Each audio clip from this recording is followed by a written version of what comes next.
Can you guys hear me now? Yes, I did it. Sorry about that. Okay, we are here. We are working with our dinner bundle this month. It is available for pickup Friday, and there's only a few left, not many at all.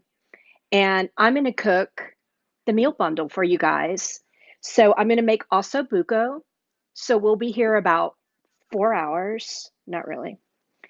That if you watch The Office, there's a great Ossobuco joke in one of the episodes that I just live for because Jim's face is like, oh God, how long are we going to be here? But I am going to do our Ossobuco dinner bundle for you guys. I'm going to do it in the Instant Pot, but you can see my big Le Creuset right there because I'm going to talk you through how you get there, whether or not you have an Instant Pot. The difference is this is going to get you there in 50 minutes, 50, under 1 hour. Ossobuco. What? That you need to carve out about 3 hours. But I'm going to get started because I am super duper excited about this meal bundle. I worked with Galen Iverstein. I worked with Boniquez Farms. I worked with Fort Grove Bakery. It's just been a blast talking to all these food artisans to get all the parts of this meal bundle together. So let me start with searing the beef because we need to get that going. So in this bundle, what you're going to get is 4 shanks from Iverstein's. This is one that I'm going to demo for you guys. You're getting 4 and it is quite a meal. So when you open them up, they will be frozen, but we have a defrosting guide. We made a guide to thawing meat, and you're going to be defrosted in 1 hour under running water. So when you open these up, you're going to see that they're tied with twine, and there's a big bone and lots of meat. And again, you're going to get 4 of these. So depending if you're in a 6 or 8 quart, you're going to be in batches no matter what, but you might be able to knock out 3 in your 8 quart and then 1, but you're probably going to go 2 and 2. So we're going to season with salt first. And then the other thing that comes in your bundle is Savory steak and chop. This is a very classic spice blend. This has lots of herbs, it has salt, and its forward flavor is tarragon. So that is very, very classic French. It's classic steakhouse, and that is going to be your base flavor. So first thing I need is salt on this shank. Let me just come in close so you guys can see. I came up way high so you could see what was going on. So salt, and then our savory steak and chop. And we've got Cameron in comments. So if I'm missing comments, he's going to try to answer. I feel like he can answer because he's one of the best cooks I know.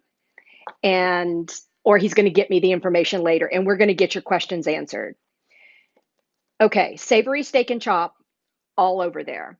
Then it needs a little dredge of flour, not a ton. I forgot the flour. Hang on, I'll be right back. So a little dredge of flour, and we want to be sure to knock off the excess. And then in our Instant Pot, which is hot. Does it say hot? There we go. Oh, that's my dryer, you guys. Hot. Got it on saute, high, and it's hot. Now I go in with my fat. And my fat is herbs de Provence, extra virgin olive oil. We blend this oil. So fun. So it's all those bottom of France, upper Italian herbs. We do put lavender in ours. Fat in the pan, shank goes down, and I got a little bit of a sear. So we want that to brown. And what's going to help you here is if you bring the chill off your meat, leave that season it, dredge it in flour, leave it on the counter for about 30 minutes, take the chill off of that, and that's going to help your Instant Pot not have to work so hard.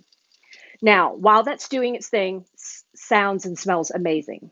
Let me clean off my board, and I'm going to chop my Gremolata. I'm going to clean off my board, and I'm going to flip it, because I know you saw me just do raw meat on here.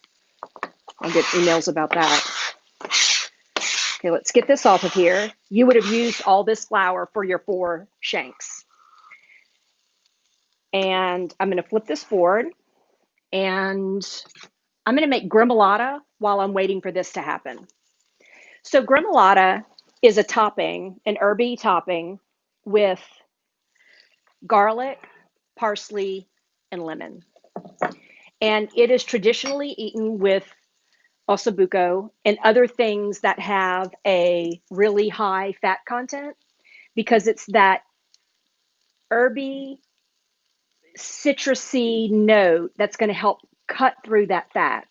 So a Gremolata is something you can have tucked in the fridge all the time, and it just makes a great topping for a dish like this. And it's very traditional for osso bucco. So here's the thing about the Gremolata. You don't have to make it. Alana will be making it tomorrow. Everyone's going to get a little container of house-made Gremolata. So you're going to be ready to go. How cool is that? I need a knife. All right, I'll be back. I forgot my knife. I'm coming back. Don't worry. So I need to get through this parsley. This was a half cup of loosely packed parsley, in case you want to make Gremolata another time, which you will, because it's super easy. And once you taste it, you realize how helpful it is. I also see Gremolata a lot on the new trend or boards. Like you can go and get a steak board or an Italian board at restaurant. We have a restaurant here in Baton Rouge called Building 5, and they'll do things like a Gremolata to help cut the fat that's on that board. And it's a great trick. It's very reminiscent of putting a pickled item on a cheese board. Same sort of thinking. Peeking over to see if there's anybody with questions. Looks like Cameron's got it under control. Okay, so I'm going to go through this, and I need this pretty fine, and I want you to know what's happening in the Instant Pot. Lots of sputtering, lots of sizzling, and I can see some browning taking place as some of that flour falls away from the shank, but you want that. That's your fond, and we're going to get it all up with our aromatics here shortly. Let me go through this a couple of more times. You guys, not a lot of magic to parsley, getting it fine. You just push it back in a pile and go back over and back over and back over. I put my hand on the knife just to give it a little bit of weight, but I want to get that pretty fine. And then that goes in our dish. And look, you're just watching this for funsies right now, because we're going to make this for you. You're not making this. This will be ready to go in your bundle. Okay, let me get this in my little dish, and you're going to have definitely enough for this meal and probably another one. So hold on to it and use it for something else. So now I need grated garlic, 1 clove of garlic. So I'm going to get that in there. Grating garlic is my new favorite trick. I don't know what I'm going to do when I have to mince garlic again. That is a good sound. My sounds are about a second delayed, and so I'm learning that I love all these cooking sounds. Now the zest of 1 lemon. So when I zest lemons, I zest them upside down. I learned this in culinary school. A classmate of mine taught me this trick. Her name was April. I zest it upside down so I can see the pith, and I'm not going too far into the pith. And I can also see what I'm building here. Let's say I needed a half a teaspoon of zest. I could eyeball it. That's a good sound. So I'm going to go around and zest this lemon. And I'm going to pause and flip this guy over. Let's see how we're looking. Amazing. So you're looking for that golden brown deliciousness. There's lots and lots of fond developing in here. I'm going to turn it over, and depending on what's going on with the shanks you receive, maybe the type of flour you use, you might need to add fat when you flip it over, especially if you're doing two at a time. So just look at it. If it's getting too brown, fat is your friend. That's going to keep that fond from burning. All right, back to my lemon, making gremolata. So this will be made and ready to go in your bundle. Alana will be doing this tomorrow. I just had a thought of what are we going to do with all these lemons. I think we're going to make lemonade, as they say. So all that zest goes in here, and that is gremolata.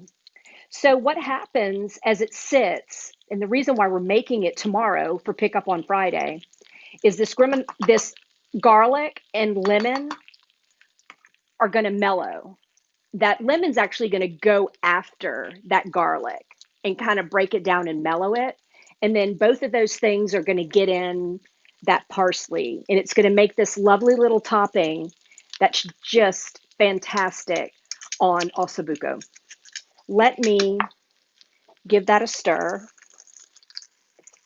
Here we go. And so you'll see that beauty in your bag, ready for you to garnish your osso bucco when you pick that up tomorrow, Friday. Tomorrow, I'm getting the ciabatta from Fort Grove. We're going to include a loaf of ciabatta in there because you're going to want ciabatta to sop up all those lovely juices. And we're also going to include Papa Tom's polenta in the bag. And I'm going to talk about polenta in just a minute. So far, what I've done is season the shank with savory steak and chop. In the bundle, you get a full-size jar. This jar is refillable. When you bring it back in, your refills a 10% discount. Glass jars, we love them for spices. So you get a full-size jar of savory steak and chop. You get a full-size bottle of herbs de Provence oil. That's what our shank is simmering in. And you get a spout because we love these spouts. So full-size bottle, refills on full-size on these bottles is 20% discount. So you're going to bring that back in. Now, and of course, you get the 4 shanks, which are like so much food. So I need a plate, which I don't have. Hang on. I'll be right back. So let's pretend we browned all 4 shanks, which you will do. So they come out and they go to a plate, and they sit on this plate. And with what's left in here, you've got to lift up that fond. And the way you're going to do it is with aromatics. And the classic aromatic blend is Mirepoix. Mirepoix is onion, celery, and carrot. And your ratio of onion and celery is larger than your carrot. Look at this beautiful container of Mirepoix. Guess what? You get this because Alana will be cutting Mirepoix for all of you all tomorrow. You're going to get a container just like this, ready to go. What? How crazy is that? Ready? Best sound ever. So you're going to get that moving. I am not on par with my supplies today. Let me find my spoon. Hang on. Let's do this one. Okay, onion, celery, carrot, and it's picking up all the fond on the bottom. And you do want to make sure you get it all.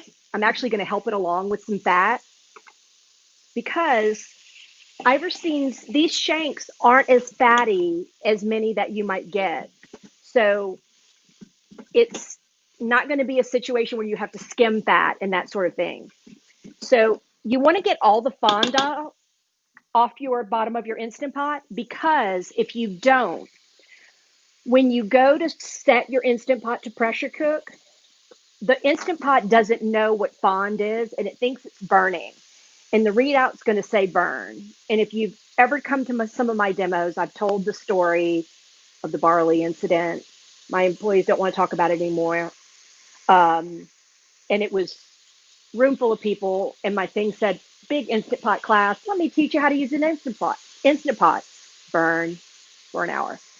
So your Instant Pot doesn't know what fond is. If you seal it, when you move through the next steps I'm going to show you, and you get burn, hit cancel, open it up, scrape off the bottom, add some liquid, put it back on.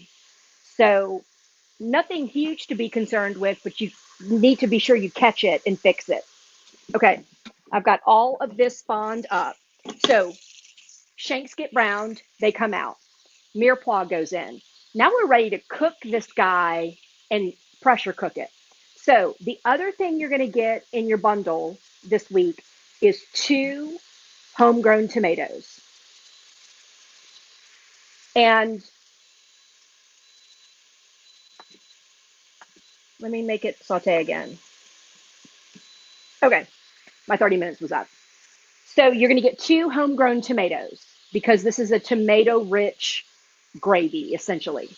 Your homegrown tomatoes that you're going to get are going to have soft spots, and they maybe aren't the prettiest tomatoes in the world, maybe have matured. But that's the whole point. We want beautiful tomatoes for our salads, but a bruised, overripe tomato is exactly what you want here. So I want you all to know, when you get your tomatoes, don't get home and go, well, look at this tomato she gave me. We did that on purpose. We wanted to make use of those tomatoes that most of us pass over because we want beautiful tomatoes. Well, we wanted overripe tomatoes. So 2 local tomatoes go in. They will not be chopped. You can chop a tomato. And it doesn't have to be a pretty chop because this pressure cooker is cooking this down to the most amazing gravy you've ever seen. So 2 big fresh tomatoes and a tablespoon of tomato paste. You are going to get in 2 tablespoons of tomato paste. I'm so sorry. You're going to get a whole tube of tomato paste and you're going to have a little bit left over and you're going to put it in your fridge. Your tube of tomato paste will not look like mine. It will be new. This one has been used a couple of times. So I'm going to squeeze everything that's left in here in there. So you're getting your tomato paste. Okay, one thing that you need at this point that we're not giving you because the government won't let us is a half a glass of wine. White wine is traditional. If you only have red, it'll be just fine.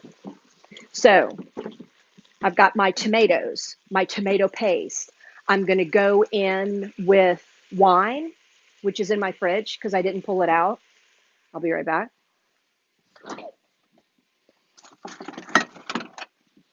And you want that wine to simmer and cook almost away all the way. So I've got my wine in. The other thing that goes in here is a good teaspoon of salt. Salt it now. I want to get a boil going. The other thing that's going in here, so we've got aromatics, we've got mirepoix, we've got tomato paste, wine. It's bubbling. I want it to get dry. Then you're going to drop an herb bundle in. We are giving you an herb bundle. This will be in your bag. This is all the things. I've got parsley stems. I'm growing celery. I put some celery in there. I've got a couple of leaves of sage, a lot of thyme, rosemary, and 2 bay leaves are in here. And this bundle's going to be tied up because you need to be able to fish this out at the end. You don't want any of these stems. So you want the thyme leaves to break away and rosemary leaves to break away, but you don't want the stems. So we're going to tie it in this beautiful bundle for you guys. And that gets dropped in. So this is pretty much all cooked away. Look, these tomatoes are already getting jammy on me. How wonderful is that? And then your shank goes back in. or in your case, 4 shanks go in here.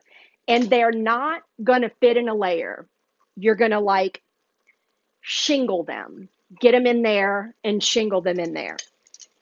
So I'm going to get this shank in, nudged in all those vegetables, and you guys have to see this.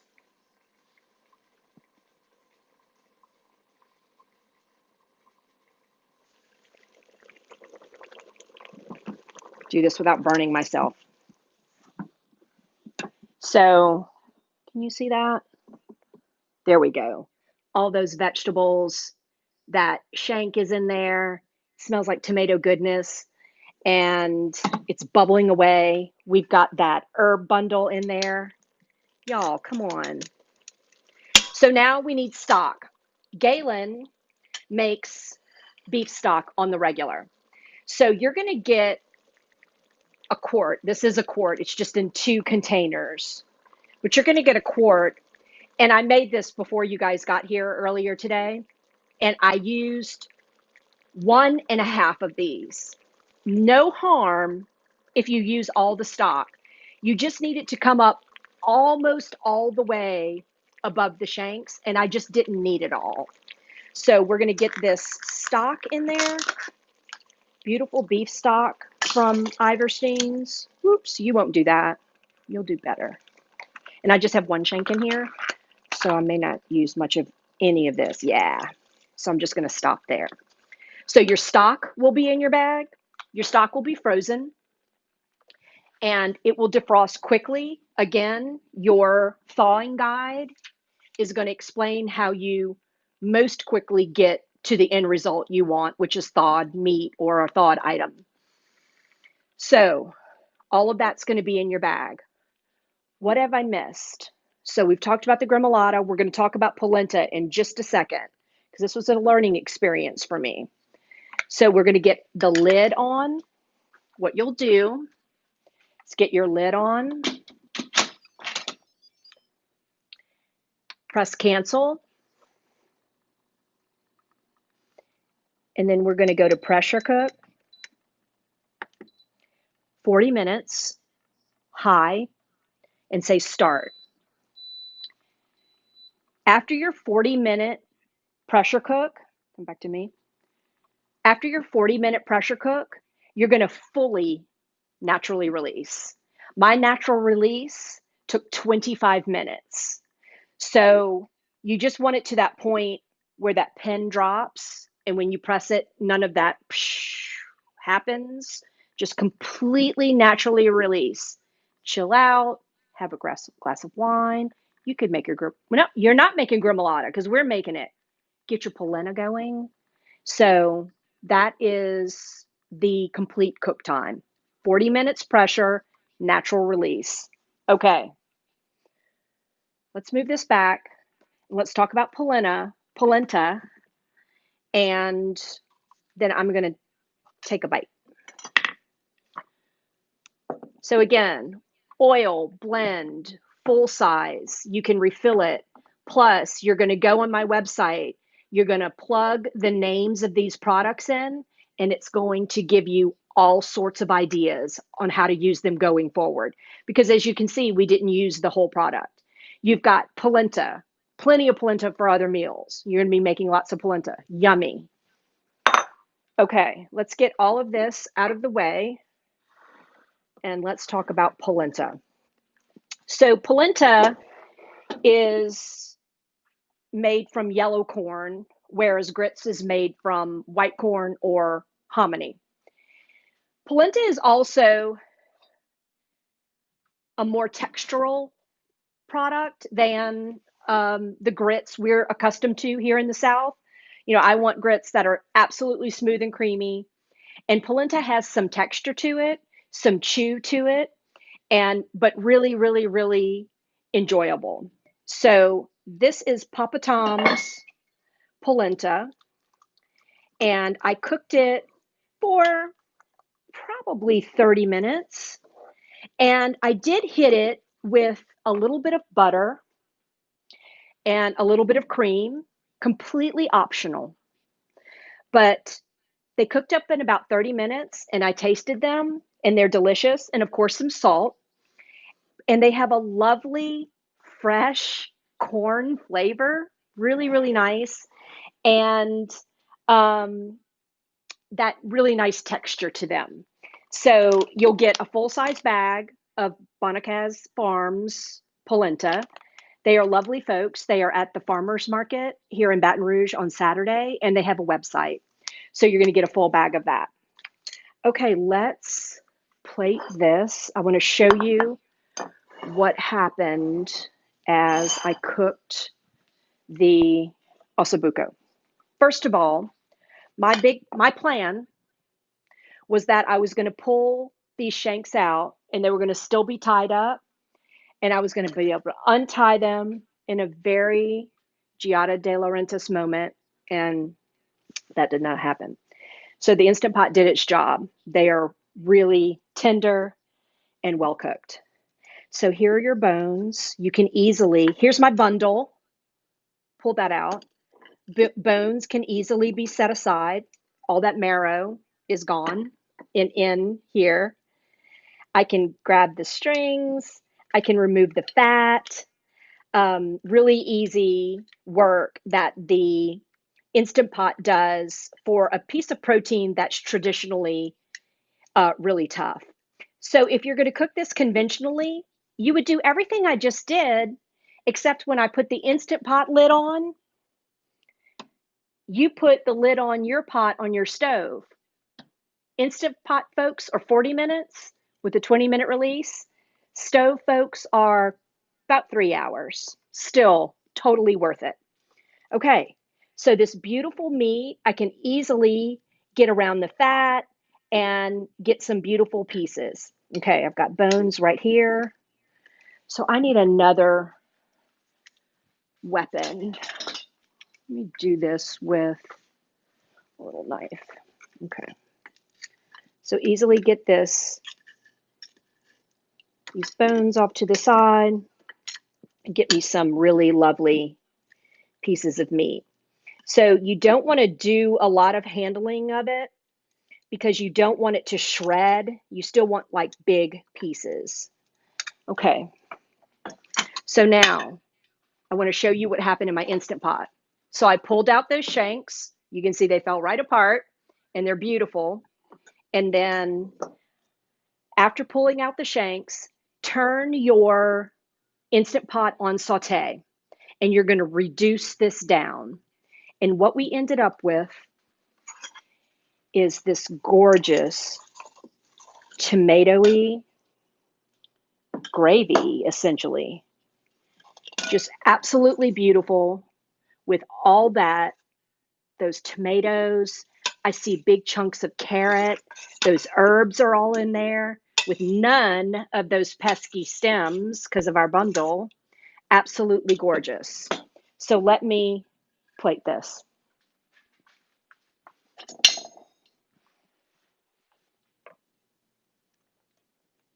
So I'm going to do a little polenta right here. And let's get a few pieces of meat here. Break some of these up a little. They're fork tender and gorgeous. It smells like magic. Absolutely beautiful. You guys cannot see what I'm doing. I'm going to remedy that here shortly. That's gorgeous. Okay, let me get my polenta out of the way so you guys can see. I've got some meat on the plate. Watch this. I'm going to pull this around, get a little bit on top. I smell the tarragon, the onions. It's just amazing. So beautiful. Then, do that again. We need just a little Gremolata. Just helps cut that richness. Although these shanks from Iverstein's didn't give off nearly the fat that I've had to skim off with other cuts. So a little bit more lean, but oh my gosh, the flavor. So if you ever go in Iverstein's, chat those guys up. It's fascinating to hear how they do what they do and truly what an animal finished on grass. You know, grass fed is such a buzzword right now, but what that really means. So I am going to take a bite. I hope that, oh, thank you, Michelle. I caught a comment, you guys. So I'm going to take a bite. Holy moly. This looks so good. This is company worthy. I would serve this to guests. Of course, when we can start doing that again. Let's see how I did. Stop it. It's so good. So the tomatoes are sweet and oh my gosh, there's just so much flavor here. I love the tarragon. Mm. And I just got a zing from the Gremolata, and it just helps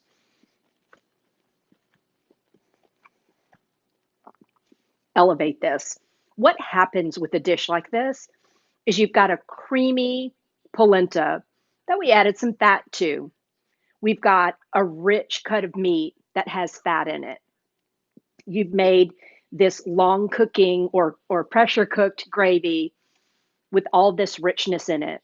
And so, what something like a chimichurri or a gremolata does, or even just parsley, is just helps cut that one note, a really good note, but it does help take it to a different place and help sort of give your palate a break because this is really rich, but oh, so delicious. Now, I don't have that ciabatta yet because it's being delivered tomorrow, but you're going to get that loaf of ciabatta to dip into this gravy. This is a crazy meal bundle, you guys.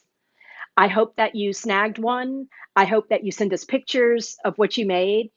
And I can't wait to meet you all who have bought one. I can't wait to meet you Friday and hand these off to you. It makes us so proud to put some of our love into these bundles and also find these beautiful folks in our community that can add to these bundle. If you didn't get this bundle, our next one is in mid-July and it's pizza. I can't wait. All right. Thanks, you guys. I love doing this. Let's see, Giselle. You could pick up next week, Giselle. We're gonna those shanks are frozen, and we'll do our best with your bread.